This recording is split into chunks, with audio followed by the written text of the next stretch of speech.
Hi, I'm Darwin Cook.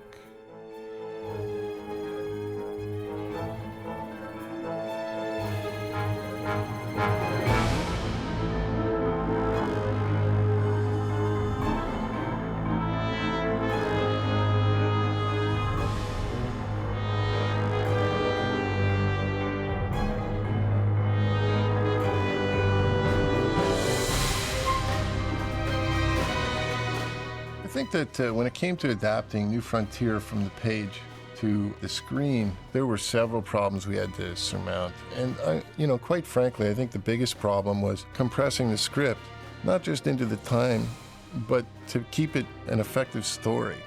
And I think that the whole first 30, 40 pages of New Frontier is put out there for the reader to see that this is a story about heroic people.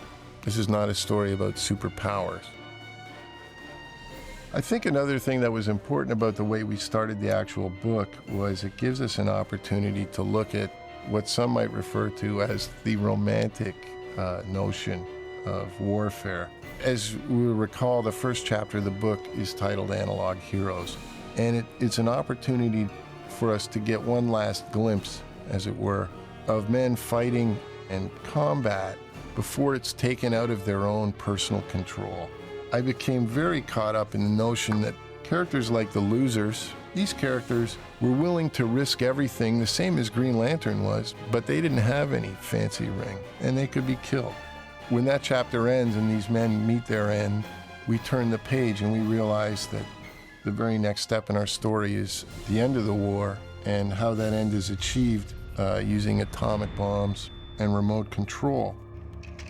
Fans of DC history will know there's long been a place out in the Pacific somewhere called Dinosaur Island. And there was a series of war comics that DC published in which GIs would end up shipwrecked or washed up on this island and end up having to fight a bunch of dinosaurs. When I was looking for a menace or a villain big enough to square off against the Justice League, I searched and I searched. And I couldn't really find anything. And then I hit on those old war books in Dinosaur Island, and it occurred to me, what if the island's alive?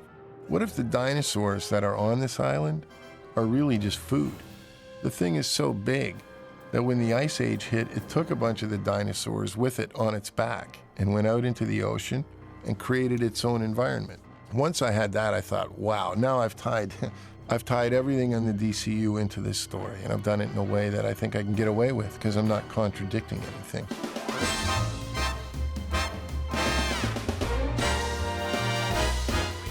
When we were trying to decide what we could keep and what we could lose, I was really kind of brokenhearted that we weren't going to be able to concentrate on Ted Grant's last big fight. In the book, I thought it made a rather important point because Ted Grant, being a Golden Age hero, this is his last fight before he retires. It kind of sets up the idea that there is a guard changing and that there are a new generation of people coming to the foreground. Another group of characters that we, unfortunately had to kind of omit from the film were the Suicide Squad. These were all characters who felt an overwhelming sense of guilt for circumstances that their actions had created that had cost the lives of their comrades. The government gets the idea, why let these despondent, crazy, disillusioned people with a guilt complex sit around the psych ward? Why don't we suit them up and play to their guilt and their sense of obligation and get them to take on missions that no well-adjusted person would take? And in many ways, they served as an old school example for the new heroes coming up, that this is not a game, and if you decide to get involved in this on this level, this is what it's going to cost you.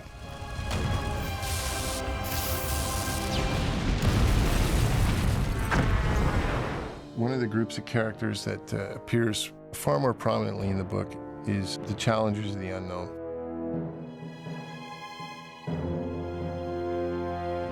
They were actually DC's first authentic, original Silver Age hit. As a kid, the stories captured my imagination. They're 4 experts in their field. They each do something really well, really cool, and imagination took it from there. The riddles of Pandora's box, they'd fight sorcerers, giant monsters, aliens. The stories could go anywhere. And All they had were their wits and their knuckles, as it were.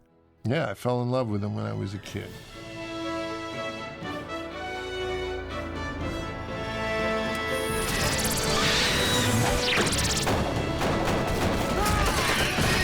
What now?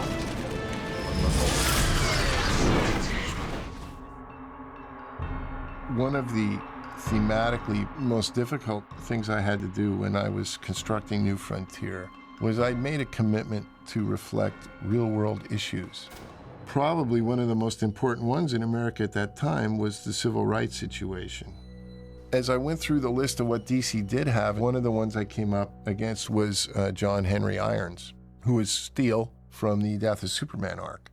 And I looked at that character. I thought, well, we can't use John Henry Irons. What if there was somebody who came before him? And then the rest of it kind of fell together pretty quickly because it was like, okay, I want a black hero. Who's the villain? He's going to fight the KKK. So I thought, okay, I've got the perfect villains here. What does my hero look like? And that's when it hit me. They wear a white hood, he wears a black hood. And that notion of the hangman's noose, because they had tried to kill him and they don't succeed. So he wears that noose like a badge of honor with his black hood. We were at least able to point it up in the news and give him his moment in the sun, as it were. Local white supremacists at bay for years, but his luck ran out yesterday when he was caught by a mob and killed.